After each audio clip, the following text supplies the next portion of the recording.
Sentire Media. Hello, you. You're listening to A History of Italy.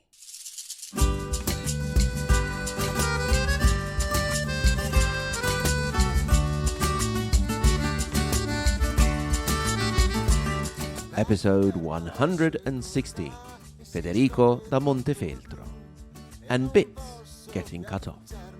E così ritorno su, lascio I colli nelle valli, tra due salici piangenti, io ritrovo la speranza di un amore che ormai fu.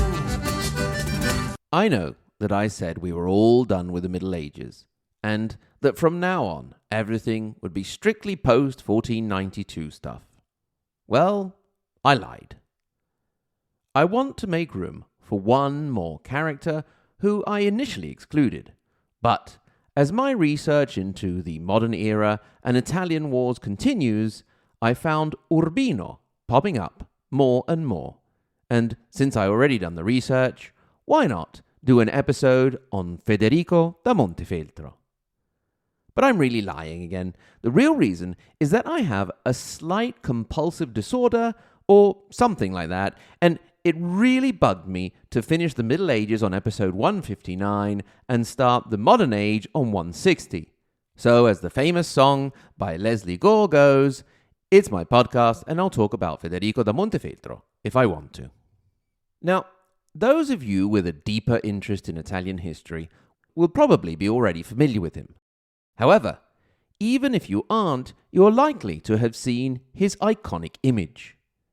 If you search for him on the internet, you will see a painting in profile of a man with a very odd-looking red hat that looks like the top of a British postbox, with a tuft of fluffy black hair and, most recognizably, a very oddly shaped nose. The most famous image of him is at the Uffizi Gallery in Florence by artist Piero della Francesca. But it is not the only one. A characteristic of any image you see of him is that you will always see him in profile, with the left side of his face visible, looking to his right and to your left. Any image you see of him facing the other way is either a mirror image of the original or is simply wrong. This is because Federico da Montefeltro, ever since 1452, when he was 30 years old, had been missing his right eye and that bit of his nose. During a tournament in honor of Francesco Sforza, who you will remember had recently become Duke of Milan, a spear had penetrated Federico's helmet, breaking off the bridge of his nose and piercing his right eye. Afterwards, he didn't want to try and cover up his deformation, and it was Federico himself who got Piero della Francesca and then other artists to depict him with his missing bit of nose, making him recognizable all over Italy in a time without Instagram accounts. He knew a bit about marketing, using not only artists, but also architects to continue the work of his predecessors to transform the Duchy of Urbino from a backwater town to one of the capitals of the Renaissance. So, let's take a step back in time before Federico to take a look at how the House of Montefeltro rose to prominence. The Montefeltro first rose to prominence between the 12th and 13th centuries, starting off with the castle of Montecopiolo, a small town in the modern-day province of Rimini in the Emilia-Romagna region. They then took over the county of Montefeltro, which no longer exists but extended into Emilia-Romagna, Marche, the Republic of San Marino, and part of Tuscany. They owed their fortune to the close ties with the Hohenstaufen emperors, particularly Frederick Barbarossa and Frederick II. With the fall of the Hohenstaufen, the Montefeltro moved closer to the popes, their neighbors to the southwest, and from then on, the power of the dynasty was inversely proportional to that of the occupants of the throne of St. Peter. Indeed, After Boncone da Montefeltro took over as Count of Urbino in 1234, they would occasionally lose control to the Papal States for varying periods. It was the infamous Bonifacio VIII who granted the family the vicariato, which made them papal representatives for Montefeltro. This occurred in the late 13th century during the reign of a man who can be seen as the first real condottiero of the Montefeltro, Guido the Elder. You will remember that a condottiero was a military leader who would offer their services to various entities through a contract known as condotta. The absence of the papacy, moved to Avignon in the 14th century, allowed the Montefeltro more room for manoeuvre, and it was in the latter part of that century, in 1375, that the county of Urbino was definitively taken back by Antonio II da Montefeltro. With the start of the 1400s, we can bring our boy Federico back in. His early biography has some grey spots. Suffice it to say, he was born in 1422, but both his father and mother are uncertain. He was eventually legitimized by Pope Martin V and recognized as the son of Guidantonio da Montefeltro, Count of Urbino. The little tyke was sent away from court in 1427 when his father and new wife had a legitimate heir, Odd Antonio.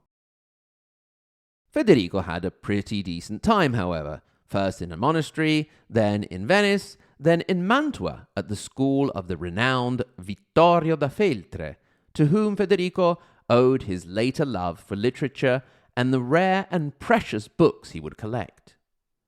It was also in this period that he was knighted by Holy Roman Emperor Sigmund of Luxembourg. Federico returned to Urbino at the ripe old age of 15 to marry the 20-year-old Gentile Brancaleone, which made him a minor landowner in his own right. The following year, at the age of 16, he received his first command of 800 men in the army of the condottiero Niccolò Piccinino, who was fighting for the Duke of Milan, Filippo Maria Visconti, against Francesco Sforza. In 1440, Federico would have been on the losing side in the Battle of Anghieri, in which the Duchy of Milan lost to a coalition of Florence, Venice, and the Papal States.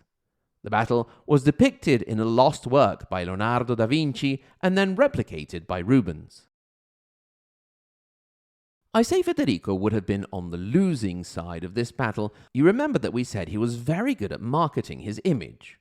Well, Federico would make sure that if the battle was not going his way, he would abandon the field. After all, you can't be said to have lost a battle if you weren't there. It was in the following year, 1441, that he really started to make a name for himself as a military leader.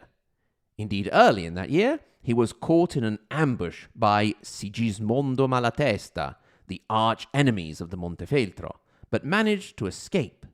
Then, in October of the same year, he managed to take the formidable fortress of San Leo near San Marino. He continued his activity over the next few years, setting up what would become a fighting company, both in the military and business term. A good condottiero indeed was a valiant and able military leader, but also a shrewd businessman.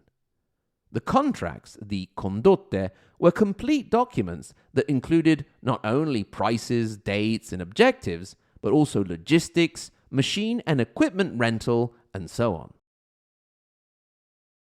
One thing that was constant in the Montefeltro activities over the next few months was that whatever military operation he got into, he would often come up against the old enemies of his house, the Malatesta of Rimini. Then, in 1443 and 1444, everything changed drastically.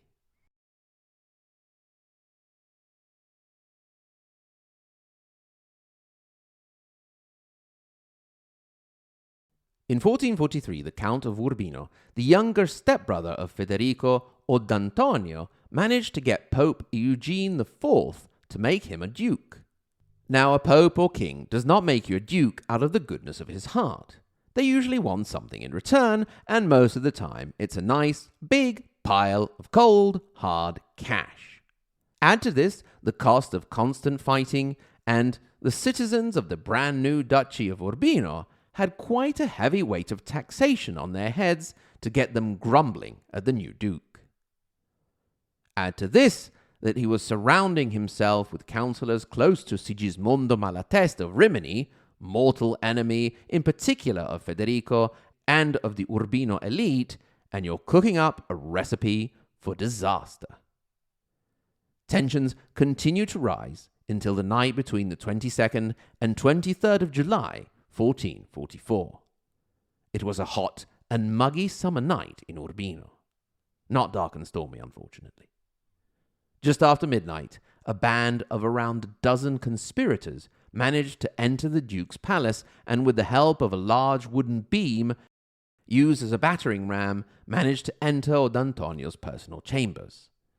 The first of all were his trusted councillors and bodyguards, Manfredo dei P and Tommaso di Manfredo. The first was cut down as he tried to defend himself with a sword, while the second dragged from under a bed and stabbed repeatedly. Hearing the noise, the Duke tried to hide, but was soon found. It is said that he then fell to his knees in front of a crucifix and begged for mercy. None was forthcoming. A heavy blow to the head with an axe was all it took to put an end to the reign of Odd Antonio da Montefeltro, first Duke of Urbino. This is where, according to some chroniclers, such as future Pope Pius II, Andrea Piccolomini, the story takes a rather macabre turn. You see, it seems the young Duke, 17 at the time of his death, led a rather dissolute life of debauchery.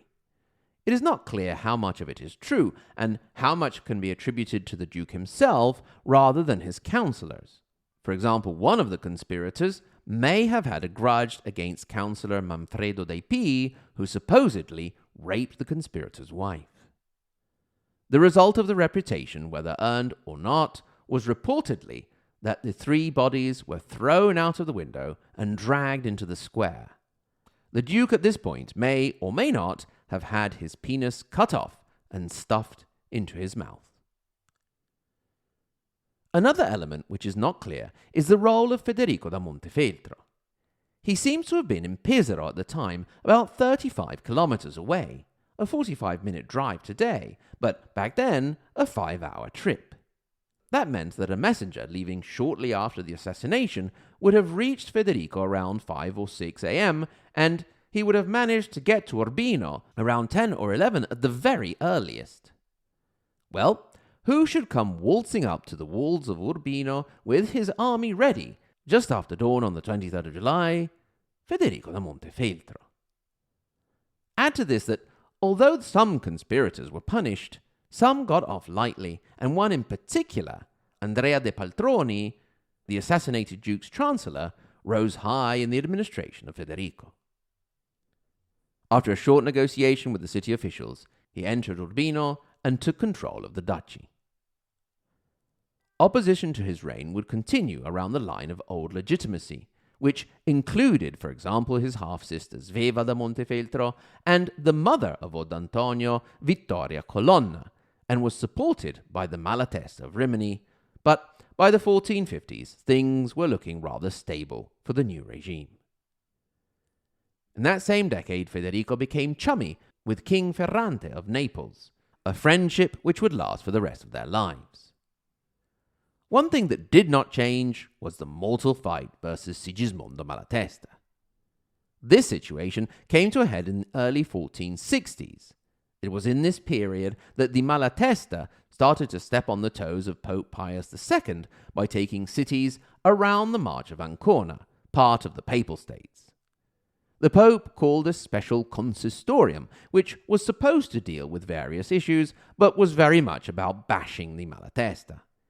Sigismondo was called a blaspheming tyrant of the deep, and even the church he had built, known today as the Malatesta Temple, Tempio Malatestiano, did not escape criticism, being called a pagan temple rather than a Christian church. Conflict ensued, and the opportunity for Federico da Montefeltro was golden. He met and defeated Sigismondo Malatesta at the Battle of the Cesano River in 1462, which marked the beginning of the end of the House of Rimini and the consolidation of the Duchy of Urbino in central Italy. 2 years later, when Pope Pius II gave way to the Venetian Paul II, Federico was made Gonfaloniere of the Holy See, sealing his close ties with the Papal States. His military activity continued in the 1460s. For example, after the death of Duke Francesco Sforza of Milan, he was hired by his successor, Galeazzo Maria, and in 1467 he would have fought against another great condottiero, the Bergamo-born Bartolomeo Colleoni, he of the insignia with the 3 sets of testicles, at the Battle of the Riccardina in 1667. In that battle, Colleoni fought for Venice and Montefeltro for Florence, with no real certain outcome. It was one of the first battles in Italian history in which cannons were used not as siege equipment, but against troops on the field. However, it was not all fighty-fighty, booming cannons and stabby-stabby. It was in particular in the 1460s that Montefeltro started to invest heavily in art, architecture, and building up an impressive personal library that all made Urbino into the jewel of the Renaissance that it is today, and would earn Federico the moniker La Luce dell'Italia, the light of Italy. As far as family was concerned, in 1470 he married one of his daughters Elisabetta to Roberto Malatesta, putting an uneasy pause on the rivalry between the families. Elisabetta was one of 8 legitimate daughters in a row, without considering the potential dozens of illegitimate children. Federico finally had a son, Guidobaldo, 2 years later, but sadly it was also the last child his beloved second wife, Battista Sforza, would give him, as she died the same year, after an entire marriage spent constantly pregnant. Going back to the painting by Piero della Francesca we spoke of at the beginning, if you see the whole thing online, or even better at the Uffizi Gallery in Florence, you will see it is the right half of a larger painting that also includes Battista, with husband and wife looking at each other. Federico would continue to visit her tomb every week until his death. The year 1471 saw the election of Francesco della Rovere as Pope Sixtus IV, and a sort of triple entente cordiale was born between Urbino, the papacy, and the Kingdom of Naples, which would eventually be turned on the Florence of Lorenzo de' Medici. But not before Federico was hired by Lorenzo to subdue the rebellion in Volterra, which then led to the notorious sack, for which Lorenzo was blamed. Federico's spin doctors later made it out that he was seen trying to stop the carnage, but other sources have him totally ignoring it, enthralled by the finding of a rare version of the Bible and a beautiful lectern that ended up in his private collection. 1474 was a really good year for international recognition. First of all, he was finally recognized as Duke by the Pope, the delay contributing to the suspicions surrounding his role in the assassination of his stepbrother Odantonio. That same year, the King of England, Edward IV, admitted him to the prestigious Order of the Garter, and the King of Naples to that of the Ermine. A year later, he would also become a member of the Papal Order of the Golden Rose. As 1478 came along, Federico supported Pope Sixtus IV and his nephew Girolamo Riario in the infamous Pazzi conspiracy, which killed Giuliano de' Medici and wounded Lorenzo. Federico also supported the ensuing War of the Pazzi, but it seems that he also may have had a hand in helping the diplomatic efforts of Lorenzo the Magnificent to get Naples out of the war. After the Pazzi War, the Pope and Naples would turn on each other, and Federico managed to delicately play both sides and end up getting paid by both. Then the 1480s came along, and the War of Ferrara, or the Salt War. You will remember that Venice had its eyes on the Duchy of Ferrara, which, among other things, was threatening the most serene republic's salt monopoly. Egged on by the Pope's nephew Girolamo Riario, war broke out, but Florence, Milan, and Naples came to Ferrara's aid. Federico da Montefeltro had tried to dissuade Girolamo Riario from the endeavour, but he would not listen to reason. Perhaps Federico simply understood that the other powers were ready to intervene, or maybe he had the proverbial bad feeling about the situation. It was not on the battlefield or under an assassin's blade that the Duke of Montefeltro fell, but from a simple case of malaria from the swamp-ridden Romagna area. The very same day, Roberto Malatesta, one of the last remaining descendants of the arch-enemy of the Montefeltro, the Malatesta, also died. Federico's precious library would eventually become the basis for the Apostolic Library, the impressive collection jealously guarded by the Vatican to this day. I also, of course, recommend visiting the beautiful city of Urbino to see more of his legacy firsthand. The duchy would continue, not always under the Montefeltro, until it was absorbed into the Papal States in 1625. Long after Federico da Montefeltro, the light of Italy, had ceased to shine.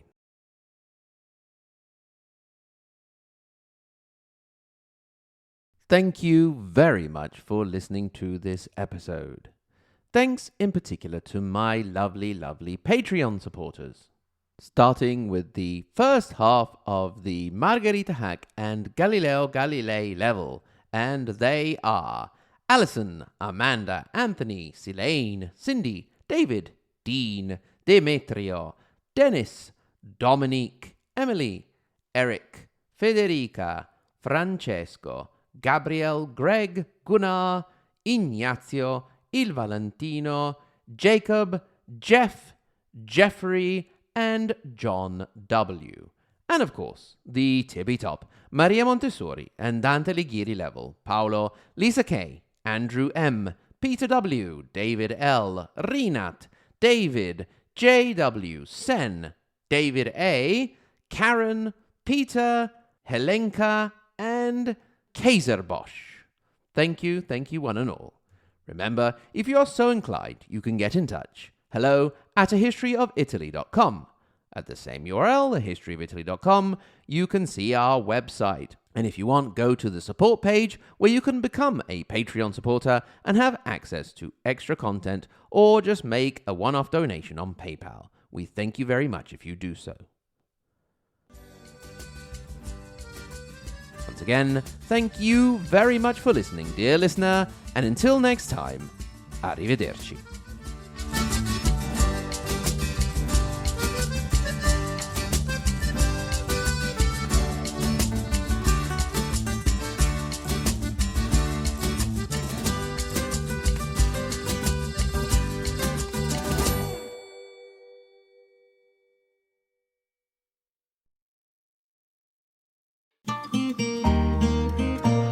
Sentire Media. Hey, podcast producers and show hosts. Do you want to join a podcast network that celebrates all things Italian? At Sentire Media, we understand the allure of Italy and its unique culture. Our devoted team of hosts and producers are all driven by their shared passion for Italy. And we work tirelessly to create the best lifestyle podcasts and content that will whisk you away to the very heart of Italy. With us, you can savor the mouth-watering flavors, get lost in the stories from the past, break down the cultural barriers, and truly immerse yourself in the vibrant traditions of this intoxicating country. If you have a great podcast idea or are already in production and would like to join Sentire Media, head over to sentiremedia.com, that's SENTIRE media.com, and find out how to submit your show.